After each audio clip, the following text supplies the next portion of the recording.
So, there's something I wanted to talk about. that's pretty upsetting to me, and I'm not. I was just about to say I'm not quite sure what I can do about it, but the answer that sort of came to me was that something Michael Singer says a lot, which is you don't do something about it. You work with the urge to do something about it, which means I shouldn't do anything about it.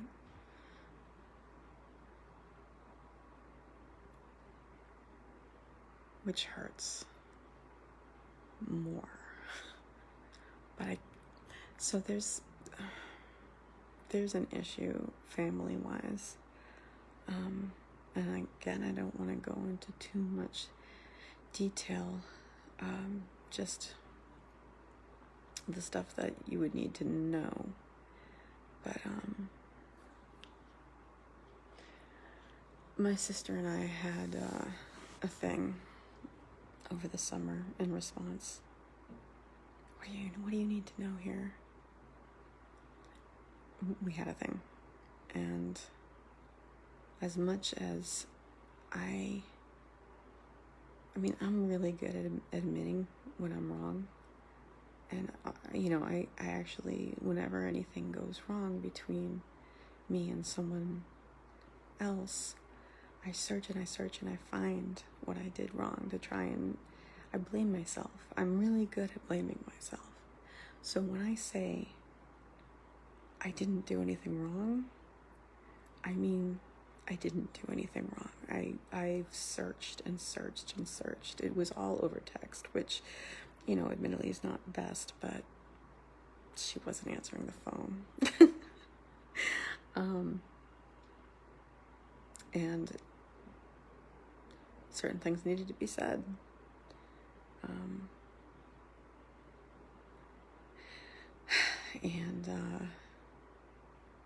She took them. I don't know what happened with that, but I'm just gonna let that.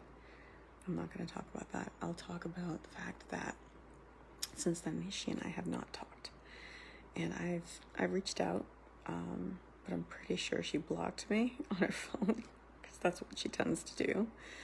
And now it's Christmas, and I came to my parents and I helped my mother do Christmas dinner. My brother's family came, and my mother and my father were invited over to my sister's house yesterday morning, and they spent some time with her and the baby. And usually they do Christmas Eve dinner over there, but I'm sure whatever the reason, whether it's because of the baby or whatever, they chose not to do that last night. So they just had my parents over in the morning, and then they've invited my brother's family to come visit sometime this week. I'm not going to go into that. There's a lot of things I would like to talk about here, but I'm not going to because there's a certain amount of privacy. Not that, I'm obviously not being very private with my own stuff, but I don't want to violate anybody else's privacy as much as, hey, Ben, Merry Christmas. As much as, as much as I can, I don't want to violate people's privacy. So, the point is, I've very obviously not been contacted for Christmas, and also she didn't come to my parents' Christmas meal today, and pretty sure because I was here, which makes me feel like I shouldn't have been here, because if I hadn't have been here, they would have come and my parents would have been able to see the baby for Christmas and all this other stuff. It's strange. My mother, for some reason, thought she would, even though I'm here, and I don't know how my mom really thought that, because that's wishful thinking. That's what it was, because this is just how this shit goes. Anyway, the point is, it's made me really sad, and I'd like to be able to do something about it, but there really is not anything I can do. The only thing that would come close was if I were to apologize. And there's nothing at all for me to apologize for. And I'm really good at finding things to apologize. Like, I'm really good at blaming myself for things. And there is nothing I did. I mean, if you were to read, it's like she didn't even read what I was even saying. She just had in her head what was happening and reacted to that. So it just really, like, it hurts. Like, she and I at one point were close. I mean, yeah, I'm not going to talk about that. You know, at one point we talked a lot, you know, and it hurts. It really, really hurts. And you know, like, during normal days when it's not the holidays, like, I can cope with it. The thing that sucks the most is that I don't get to see my niece grow up. I get to see pictures and videos that my parents take or that my brother is able to take. And honestly, like, no one in my family thinks I was wrong. You know? You know, but I feel like my being here,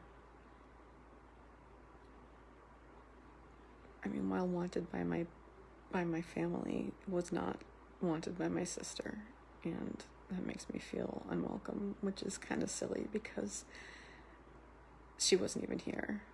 But obviously I'm unwelcome. I'm unwelcome with her. And there's nothing I can do. Last summer we had a similar issue, and the way sorry, that just brought up a lot of anger, so I am gonna relax and release. There's a lot that this stuff is hitting.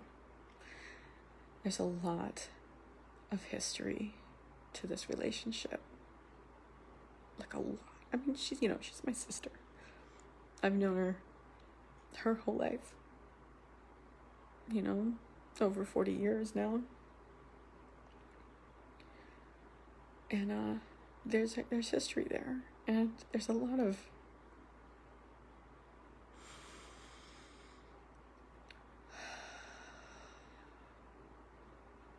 really sad and upsetting history and anger history that I have never dealt with, really. And you know, right now I can't really go too far into it like the way I can do at home, because I'm at my parents' house and I have to kind of suppress, which isn't good. But yeah. You know, I just want to mention, Ben, I appreciate, thank you for, you know, I'm going to, and like, go into, you know, go comment more on what you're saying, but I would like to, because you're talking about this, I would like to reiterate why I do these videos. And that is because, I am learning to deal with emotions in a healthier way. So when they come up, I come onto this and talk about them and how I'm dealing with them, in the hopes that someone else who is trying to, or is working on dealing, you know, navigating their emotions and their thoughts in a healthier way, or someone who doesn't believe that they can do that, sees that they actually can. It's not about being unhappy or complaining or anything like that. It's about actually getting to the other side of it. So I don't actually need to really talk about happy thoughts. This is how I do that. No, it's not exactly like a journal. It's me trying to help others while I do this, as I process. A journal is like totally secret and your own thing. This is pretty public. But I appreciate the thoughts, Ben. That's sweet. But like, so yeah. So this thing with my sister is affecting me more than I thought it would. It's just the fact that me being here stopped her from coming over here, which means that it stopped. Honestly, again, the saddest part of it for me is not seeing my niece grow up. Because I would love that. I would love to be a part of that. But, you know, maybe one day she'll seek me out to find out whatever. Who knows? But another sad part is that, excuse me, I'm finding that I didn't really expect. I'm tired, sorry.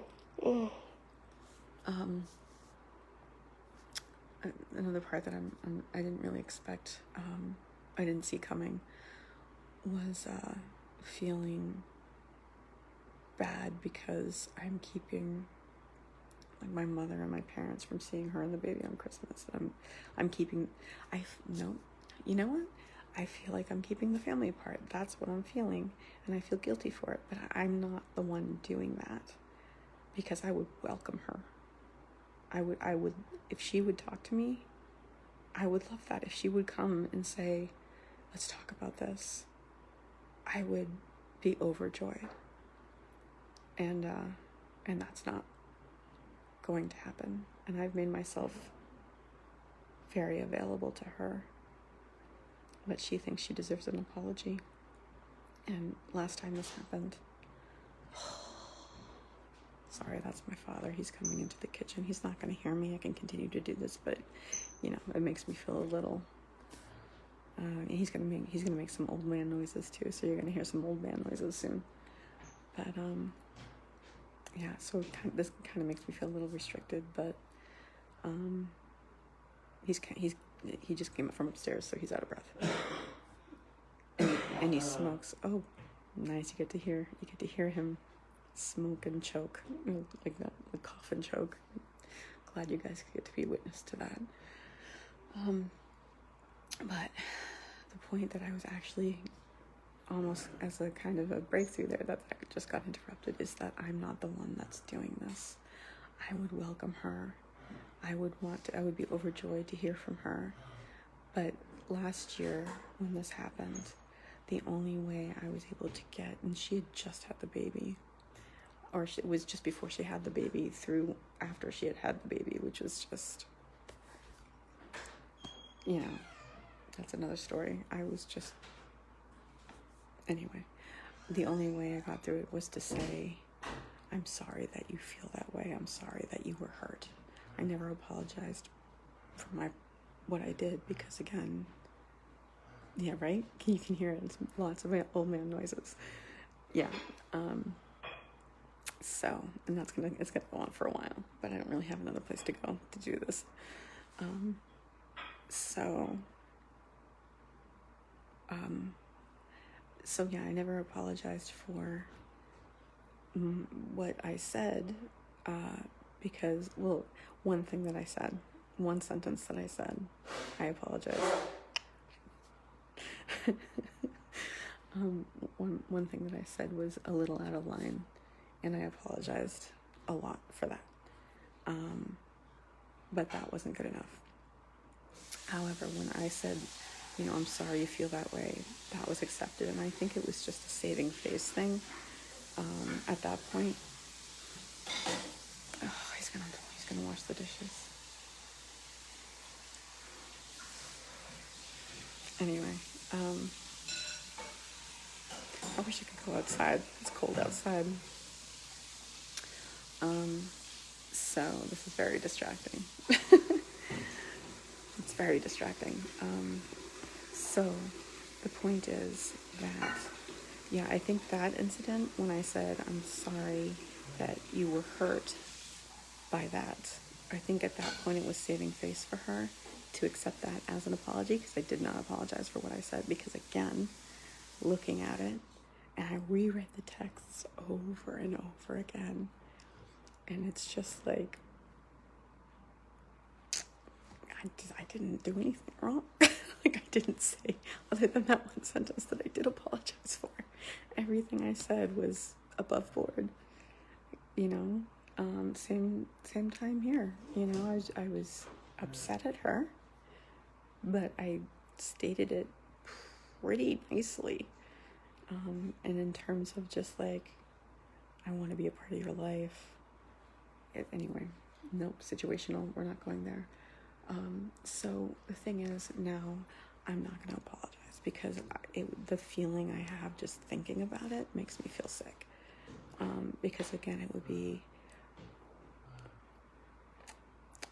noise, and also I don't want to say anything that, no, okay.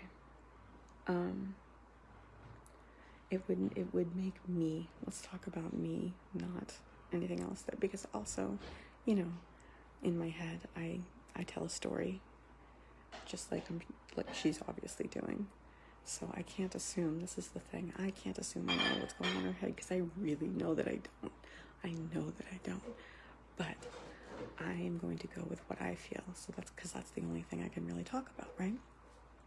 I'm feeling like apologizing for something, you know, where I was absolutely 100% in the right, just so I can see the baby and try and bring the family closer. I couldn't be in the same room with her and feel okay after that. I really couldn't. And again, that's ego and pride. That's ego and pride. Because the only person in the room, if that were to happen, if I were to apologize, I'm not going to apologize. I'm not going to do it. I'm just not going to do it. Because it's just like, honestly, it's like kowtowing, and I see it too much. I see people in my family being supplicant to her in her. Cut that off right there. You know, I see that, and it makes me feel ill. If people are debasing themselves, and it hurts to watch, and I'm not gonna, that's what it is. I feel like apologizing would be debasing myself. It would be a lie. And it would 100% mar any attempted integrity that I have. And also, I am a very strong believer in calling people on their shit. I'm a very strong believer in that. Like, and that's what needed to happen. That's what needed to happen. And I'm not gonna, I got a lot of emotions like accompanying this, like a lot. And I'm at my parents' house, and I can't get through it. I can't do that here. So let's talk about what we do when the moment that we're feeling the emotions, it's not appropriate, and just not a good idea to process them where you are, near the people that you're near.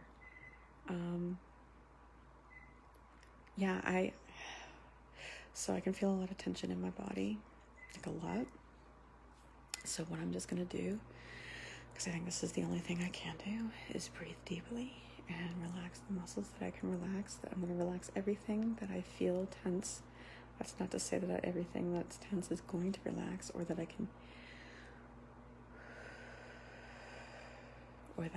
am in a position to feel all the tension, you know, this stuff that's been tense for a long time.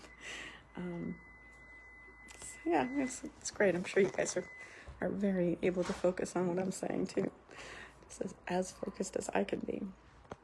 It's okay, that's what this video is about. It's what to do when you're having a lot of emotion and you're in a situation where it's inappropriate and detrimental to process it or express it.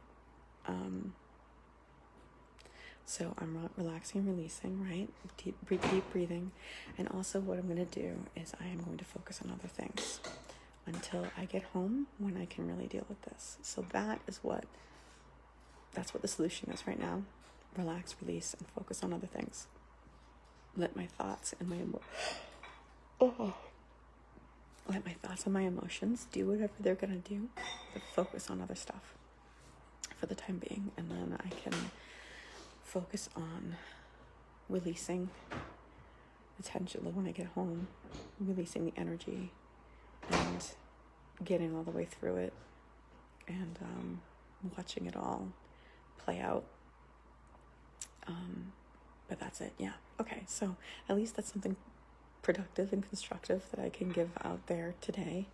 Lots of emotion, relax, release, focus on other things. So I am grateful to have this opportunity. I'm grateful that I'm here at my parents' house while this is happening and having to suppress it or having to at least not. My dad's 83. So there's actually like less noise for him. So that's what I'm going to do. And I'm grateful for this situation because it's teaching me how to deal with the situation, because this isn't the last time this is going to happen. And now, from now on, when I'm in a situation where I can't process or express the energy, the emotional energy that I'm feeling, or not process it, but, really watch it and allow it to be what it is. I now know what I can do in that situation, and now I get to practice it and get better and better at it. So I am grateful for that, which means even if you're in a bad situation and you can't express it, or whatever your situation may be, I can remind you right now that you can always choose to have a grateful night.